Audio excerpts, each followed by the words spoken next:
അച്ഛനോട് തന്നെ പറഞ്ഞു നമുക്ക് ഫ്ലോപ്പി എടുക്കും, നമുക്ക് മൈനസ് ട്രാക്ക് ഇടാനും. ജസ്റ്റിൻ പറഞ്ഞു മൈനസ് ട്രാക്ക് ഇടില്ല. സച്ചിൻ ഓരോ ട്രാക്കുകൾ ഓൺ ചെയ്യും, ഞാൻ പാടും. പക്ഷെ ഒരു 6-7 മാസം കഴിയുമ്പോൾ എനിക്ക് മനസ്സിലായി ഞാൻ ചെയ്യുന്നത് തെറ്റാണെന്ന്. ഞാൻ നിർത്തിയത്.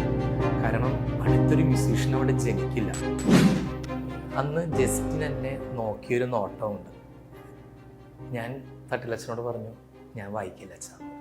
ആരാധനാക്രമ സംഗീതവുമായിട്ട് ബന്ധപ്പെട്ട് നാം ഇന്ന് ഡീൽ ചെയ്യുന്ന സബ്ജക്റ്റ് ലിറ്റർജിക്കൽ മ്യൂസിക്കിൽ കരോക്കെ അല്ലെങ്കിൽ മൈനസ് ട്രാക്ക് ഉപയോഗിക്കുന്നത് കൊണ്ട് കുഴപ്പമുണ്ടോ എന്നുള്ളതാണ്.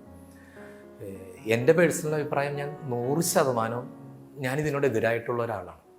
കാരണം മൈനസ് ട്രാക്ക് ഒരിക്കലും നമ്മുടെ ദേവാലയത്തിൽ ഉപയോഗിക്കേണ്ട കാര്യമില്ല എന്ന് ആഗ്രഹിക്കുന്ന ഒരാളാണ് ഞാൻ കഴിഞ്ഞ 25 വർഷങ്ങളായിട്ട് കീബോർഡ് പ്ലേ ചെയ്യാറുണ്ട്. പല മേഖലകളിൽ പ്ലേ ചെയ്യാറുണ്ട്. കുർബാന മധ്യേ ലിറ്റർജിയിൽ പ്ലേ ചെയ്യാറുണ്ട്. പുറത്ത് കോൺസേർട്ടുകൾക്ക് പ്ലേ ചെയ്യാറുണ്ട്. പക്ഷേ എൻ്റെ 25 വർഷത്തെ എൻ്റെ എക്സ്പീരിയൻസ് ഞാൻ ഒരിക്കലും ഇതുവരെ ഒരു മൈനസ് ട്രാക്ക് ഞാൻ ഇട്ട് പ്ലേ ചെയ്തിട്ടില്ല.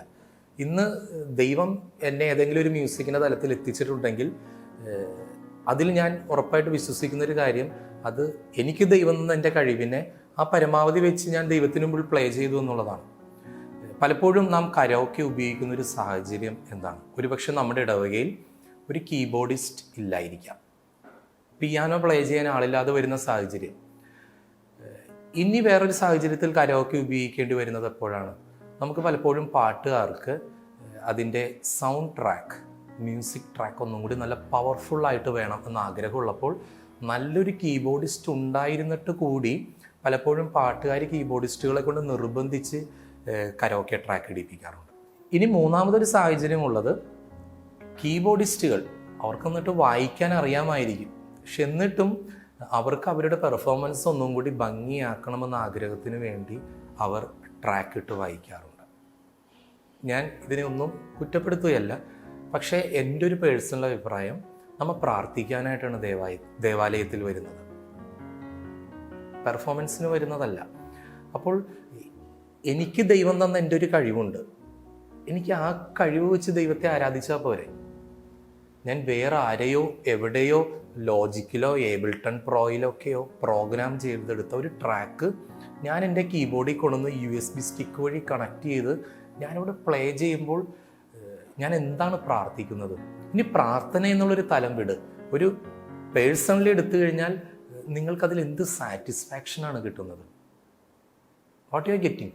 അതിലുപരി നിങ്ങൾ എന്നെങ്കിലും ഒരിക്കൽ സ്വന്തമായിട്ട് ചെറിയൊരു പാട്ട് പ്രാക്ടീസ് ചെയ്തിട്ട് ദൈവത്തിന് മുമ്പിൽ ഒന്ന് പ്ലേ ചെയ്ത് നോക്കണം.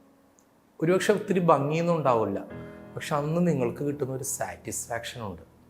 ഒരുപക്ഷെ നിങ്ങൾക്കൊന്നും ഉറങ്ങാൻ പറ്റില്ല. ഞാൻ ഇപ്പോഴും ഓർക്കുന്നു, ഞാൻ ആദ്യമായിട്ട് കുർബാന മധ്യത്തിൽ ഒരു കീബോർഡ് വായിച്ചത് മൈനസ് സെമിനാരിയിൽ വെച്ചായിരുന്നു.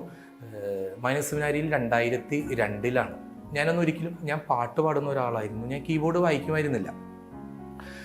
അന്ന് ഞങ്ങളുടെ ബാച്ചിലുള്ള കീബോർഡിസ്റ്റ് ജസ്റ്റിൻ വർഗീസ്, ഇന്ന് ജസ്റ്റിൻ സെമിനാരിയിൽ നിന്ന് പോകുന്ന വലിയൊരു ഫിലിമിലെ ഇന്നൊരു ലീഡിങ് മ്യൂസിക് ഡയറക്ടറാണ് ജസ്റ്റിൻ. ഞങ്ങൾ മൈനസ് സെമിനാരി 3 വർഷം കഴിഞ്ഞ് മൈനസ് സെമിനാരി പിരിയുന്നതിന് വെറും 2 ആഴ്ച ബാക്കിയുള്ളൂ. അന്നാണ് ജസ്റ്റിൻ എന്നോട് പറയുന്നത്, എടാ നീ ഒന്ന് കീബോർഡ് പ്ലേ ചെയ്യ്, ഞങ്ങൾ പാടാമെന്ന് പറഞ്ഞു. അപ്പം ഞാൻ പറഞ്ഞു എനിക്ക് വായിക്കാറിയില്ല. അപ്പോൾ ജസ്റ്റിൻ പറഞ്ഞു ഞാൻ പഠിപ്പിച്ചു തരാമെന്ന് പറഞ്ഞു. അവനൊരു സെറ്റ് പാട്ടുകളെടുത്ത് കോഡ്സ് എഴുതി തന്നു. എന്നിട്ട് ലെഫ്റ്റ് ഹാൻഡിൽ അതിൻ്റെ റിതം വിത്ത് അക്കമ്പനിമെൻറ്റ് ചേഞ്ച് ചെയ്യാൻ മാത്രം എന്നെ പഠിപ്പിച്ചു തന്നു. ഞാനെന്ന് ആദ്യമായിട്ട് അങ്ങനെ ഒരു കുർബാനയ്ക്ക് വായിച്ചു. ഞാൻ അന്നത്തെ ദിവസം രാത്രി എനിക്ക് ഉറങ്ങാൻ പറ്റിയില്ല. കാരണം ഞാൻ ആദ്യമായിട്ട് ഒറ്റയ്ക്ക് പള്ളിയിൽ കീബോർഡ് വായിച്ചതാണ്. പിന്നീട് ഞാൻ അതിനുശേഷം ആ ഒരു വർഷം കഴിഞ്ഞു, ഞാൻ പള്ളിയിൽ ഇടവയിൽ ചെന്നു. ഞാൻ ഓശാനയുടെ ഒരു പാട്ട് വായിക്കാൻ പഠിച്ചു. ഞാൻ പള്ളിയിൽ ആ ഒരു പാട്ട് മാത്രം ഞാൻ പ്ലേ ചെയ്തു കുട്ടികളുടെ കുർബാനയ്ക്ക്. എനിക്കുണ്ടായിരുന്ന ഒരു സന്തോഷമുണ്ടല്ലോ, അത് it's not happiness, it's really joy. അതിനാണ് നമ്മൾ ജോയ്, ആനന്ദം എന്ന് പറയുന്നത്. അപ്പം ഞാൻ എല്ലാ മ്യൂസീഷ്യന്മാരെയും ആരാധന ലിറ്റർജിക്കൽ മ്യൂസിക്കിൽ വർക്ക് ചെയ്യുന്ന, അവിടെ സർവീസ് ചെയ്യുന്ന നിങ്ങളെ ഞാൻ ഈ ഒരു ആനന്ദത്തിലോട്ടാണ് ഞാൻ ക്ഷണിക്കുന്നത്. ദൈവത്തെ ആരാധിക്കുമ്പോഴുള്ള ആനന്ദം, അത് മറ്റാരെയോ പ്രോഗ്രാം ചെയ്ത് വെച്ചിരിക്കുന്ന USB കരോക്കെ ട്രാക്ക് ഇടുന്നതിലല്ല.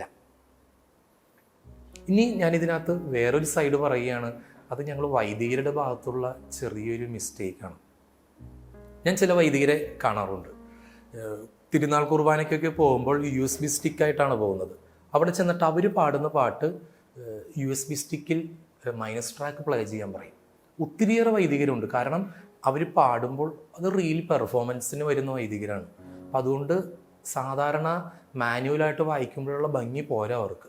ശരിക്കും ട്രാക്കിൻ്റെ ഭംഗി വേണം. അതായത് ഒത്തിരിയേറെ ട്രാക്ക് വെച്ചിരിക്കുന്ന പവറായി കിട്ടാൻ വേണ്ടിയാണ് അവർ USB ട്രാക്കുകളായിട്ട് വരുന്നത്. എന്തിനാണെന്ന് എനിക്കറിയില്ല. ഞാനിപ്പോഴും ഓർക്കുന്ന ഒരു കാര്യമുണ്ട്.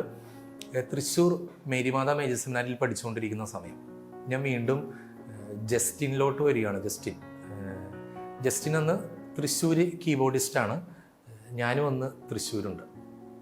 അപ്പോൾ ഞങ്ങളുടെ സെമിനാരിയിൽ നിന്നും പുറത്ത് മുളയം എന്ന് പറയുന്ന ഞങ്ങളുടെ സെമിനാരി ഇരിക്കുന്ന ഇടവക മുളയം എന്ന് പറയുന്ന സ്ഥലമാണ്.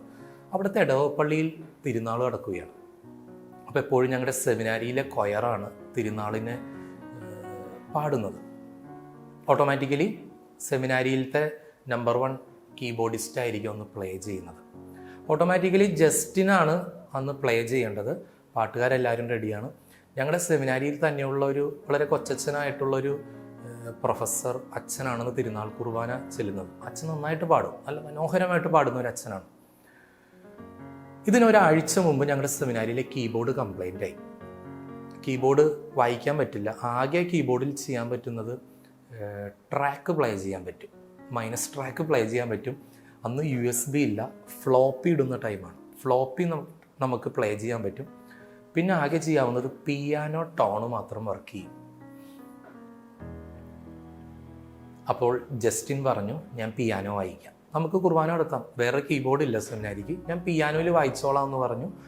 കൊയർ പ്രാക്ടീസ് ചെയ്തു.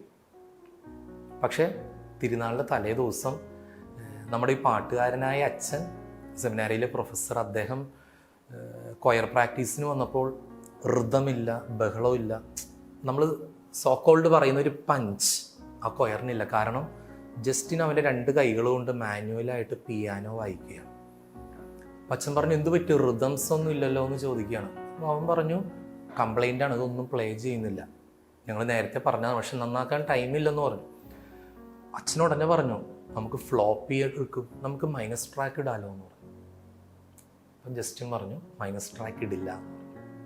അപ്പം അച്ഛൻ പറഞ്ഞു, കീബോർഡ് കംപ്ലൈൻ്റ് അല്ലേ? അപ്പം അവൻ പറഞ്ഞു, കീബോർഡ് കംപ്ലൈൻ്റ് അല്ല, പിയാനോ എന്ന് പറഞ്ഞ ടോൺ വർക്ക് ചെയ്യുന്നുണ്ട്, ഞാൻ അതുകൊണ്ട് വായിച്ചോളാം എന്ന് പറഞ്ഞു. പക്ഷേ അൺഫോർച്ചുനേറ്റ്ലി അച്ഛൻ അതിൽ സാറ്റിസ്ഫൈഡ് ആയിരുന്നില്ല. അച്ഛന് ട്രാക്ക് ഇട്ട് പാടിയേ പറ്റുള്ളൂ എന്ന് പറഞ്ഞു. അതെങ്ങനെയോ പറഞ്ഞത് ഭയങ്കര ഒരു ഈഗോ പ്രശ്നമായി. ജസ്റ്റിൻ പറഞ്ഞു, ഞാൻ ട്രാക്ക് ഇടില്ല. കാരണം ഞങ്ങൾ എറണാകുളം അങ്കമാലി അതിരൂപതയിലെ മൈനസ് സെമിനാരിയിൽ ഞങ്ങൾ മ്യൂസിക് പഠിക്കുമ്പോൾ ഞങ്ങളത് മ്യൂസിക് പഠിപ്പിച്ചിരുന്ന അച്ഛൻ ഞങ്ങളോട് ഇന്നും പറയുമായിരുന്നു, നിങ്ങൾ ഒരിക്കലും നിങ്ങൾ മൈനസ് ട്രാക്ക് ഇട്ട് വായിക്കരുത്, നമ്മൾ പേഴ്സണലി മ്യൂസിക്കിൽ വളരില്ലെന്ന്. ഇതോർത്തിട്ടായിരിക്കാം ജസ്റ്റിൻ കട്ടായം പറഞ്ഞു, എന്ത് ചെയ്താലും ഞാൻ മൈനസ് ട്രാക്ക് ഇടില്ലെന്ന് പറഞ്ഞു. എനിക്ക് തോന്നുന്നു ഇന്ന് ജസ്റ്റിൻ സെമിനാരിയിൽ നിന്ന് പോകുന്നു, പക്ഷെ ഇന്ന് ജസ്റ്റിൻ മ്യൂസിക്കിൽ ഇന്ന് ജസ്റ്റിനൊരു റീച്ചിലുണ്ടെങ്കിൽ അതിൻ്റെ കാരണം അന്ന് ജസ്റ്റിൻ പറഞ്ഞ ആ ഒരു മറുപടിയാണെന്ന് ഞാൻ ഉറപ്പായിട്ടും വിശ്വസിക്കുന്നു. അച്ഛൻ, ഈ പറയുന്ന പാട്ടുകാരൻ അച്ഛൻ ജസ്റ്റിനെ റെക്ടറച്ഛൻ്റെ അടുത്തോട്ട് വിട്ടു. റെക്ടറച്ഛൻ അന്ന് ഞങ്ങളുടെ തട്ടിലച്ഛനായിരുന്നു. തട്ടിലച്ഛൻ, പുള്ളിക്ക് ഇതിനെക്കുറിച്ച് ഒരു ധാരണയില്ല. തട്ടിലച്ഛൻ ജസ്റ്റിനോട് ചോദിച്ചു, ജസ്റ്റിന് നിനക്കത് വായിച്ചാൽ എന്താണ് കുഴപ്പം? ജസ്റ്റിൻ പറഞ്ഞു, ഞാൻ ട്രാക്ക് ഇട്ട് പാടുന്ന പ്രശ്നം ഇല്ല. കട്ടായം പറഞ്ഞു, ഞാൻ വായിക്കില്ല എന്ന് പറഞ്ഞു. മൈനസ് ട്രാക്ക് ഇടില്ല. നിങ്ങൾ ഓർക്കണം, ഇതൊരു ഇടവകയിലല്ല, സെമിനാരിയിലാണ്. തിരുവായ്ക്ക് എതിർവായില്ലാത്തൊരു സ്ഥലമാണ്. അവിടെയാണ് ജസ്റ്റിൻ പറയണത് ഞാൻ വായിക്കില്ല എന്ന്. റെക്ടറച്ഛൻ്റെ മുമ്പിലും പറഞ്ഞു, ഞാൻ മൈനസ് ട്രാക്ക് ഇടില്ലെന്ന്. റെക്ടറച്ഛൻ ഉടനെ പറഞ്ഞു, അടുത്ത കീബോർഡിസ്റ്റ് ആരാണ് ഇവിടെ? അപ്പോൾ കൂടി നിന്ന് ജാക്സൺ ആണെന്ന് പറഞ്ഞു. എന്നെ മുറിയിലോട്ട് വിളിപ്പിച്ചു. ഞാൻ അവിടെ ചെന്നപ്പോൾ തട്ടിലച്ഛൻ, ഞങ്ങളുടെ റെക്ടർ, എന്നോട് പറയുകയാണ്, ജസ്റ്റിൻ തൊട്ടടുത്ത് നിൽക്കുകയാണ്, ഇവന് മൈനസ് ട്രാക്ക് ഇട്ട് പാടാൻ പറ്റില്ല എന്നാണ് പറയുന്നത്, വായിക്കാൻ പറ്റില്ല, ജാക്സന് പറ്റുമോ എന്ന് ചോദിച്ചു. അന്ന് ജസ്റ്റിൻ എന്നെ നോക്കിയൊരു നോട്ടമുണ്ട്. ഞാൻ തട്ടിലച്ഛനോട് പറഞ്ഞു, ഞാൻ വായിക്കില്ല അച്ഛൻ, ഞാനും ട്രാക്ക് ഇട്ട് പാടില്ല എന്ന് പറഞ്ഞു. ഞങ്ങൾ രണ്ടുപേരും ആ മുറിയിൽ നിന്ന് പുറത്തോട്ട് വന്നു. പുറത്തോട്ട് വന്നപ്പോഴും ജസ്റ്റിൻ എൻ്റെ കയ്യിലൊന്ന് പിടിച്ചിട്ട് സ്നേഹത്തിലൊരു ഞെരിക്ക് ഞെരിക്കും. എന്നിട്ട് പറഞ്ഞു നമ്മൾ ലിറ്റർജി മ്യൂസിക്കിൽ മൈനസ് ട്രാക്ക് ഇടില്ല. അത് ജസ്റ്റിനുമായിട്ടുള്ള ഞങ്ങളുടെ ഒരു സ്നേഹബന്ധമാണ്. പക്ഷെ വേറെ ഏതോ ബ്രദർ വന്ന് മൈനസ് ട്രാക്ക് ഇട്ടു. മുളയമ്പള്ളിയിലെ തിരുനാൾ നല്ല പഞ്ചായിട്ട് എല്ലാവരും പറയുന്ന ഭാഷയിൽ മ്യൂസിക് ട്രാക്ക് ഇട്ട് തന്നെ പാടി. പക്ഷെ ഞാനിന്നും വിശ്വസിക്കുന്നു അതൊക്കെ ദൈവം കേട്ടോ എന്ന് എനിക്ക് ഒത്തിരിയേറെ സംശയമാണ്. കാരണം നമ്മുടെ കൈകൊണ്ട് വായിക്കാവുന്ന, ഒരുപക്ഷെ തെറ്റുകൾ പറ്റാവുന്ന, മാനുവലായിട്ട് വായിക്കുന്ന ആ ഒരു മ്യൂസിക് മതി ദൈവത്തിന് എന്ന് ഞാൻ പേഴ്സണലി ഞാൻ ആഗ്രഹിക്കുകയാണ്. ഞാനും ഒരിടവകയിൽ കൊച്ചച്ഛനായിരുന്നപ്പോൾ, ബസിലിക്കയിൽ കൊച്ചച്ഛനായിരുന്നപ്പോൾ വടുതലപ്പള്ളി എനിക്കവിടെ കാറ്റിസം കുർബാന ഉണ്ടാകുമായിരുന്നു. ഒരു കീബോർഡിസ്റ്റും ഇല്ല. ഞാൻ തന്നെ പ്രോഗ്രാം ചെയ്തു വെച്ച് കീബോർഡുമായിട്ട് ഞാൻ ആ പള്ളിയിൽ പോയിട്ട്, എനിക്ക് വായിക്കാൻ പറ്റില്ലല്ലോ. ഞാൻ ഇന്ന് ഞങ്ങളുടെ എറണാകുളം രൂപതയിലെ കൊച്ചച്ഛനായിട്ടുള്ള സച്ചിൻ മാമ്പുഴ, സച്ചിൻ അന്ന് 10ാം ക്ലാസ്സിലോ പ്ലസ് 2 ആയിട്ട് കാറ്റീസം പഠിക്കുന്നു. ഞാൻ സച്ചിനെ കൊണ്ടൊന്ന് ഇരുത്തും. സച്ചിന് കീബോർഡിനെ കുറിച്ചൊരു ധാരണയില്ലായിരുന്നു. സച്ചിൻ ഓരോ ട്രാക്കുകൾ ഓൺ ചെയ്യും, ഞാൻ പാടും. പക്ഷെ ഒരു 6-7 മാസം കഴിഞ്ഞപ്പോൾ എനിക്ക് മനസ്സിലായി ഞാൻ ചെയ്യുന്നത് തെറ്റാണെന്ന്. ഞാൻ നിർത്തിയത്. കാരണം അടുത്തൊരു മ്യൂസീഷ്യൻ അവിടെ ജനിക്കില്ല.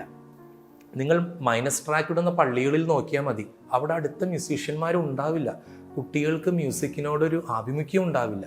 കാരണം അത് ആരോ ഞെക്കി പെർഫോം ചെയ്യുന്ന ഒരു സ്ഥലമാണ്.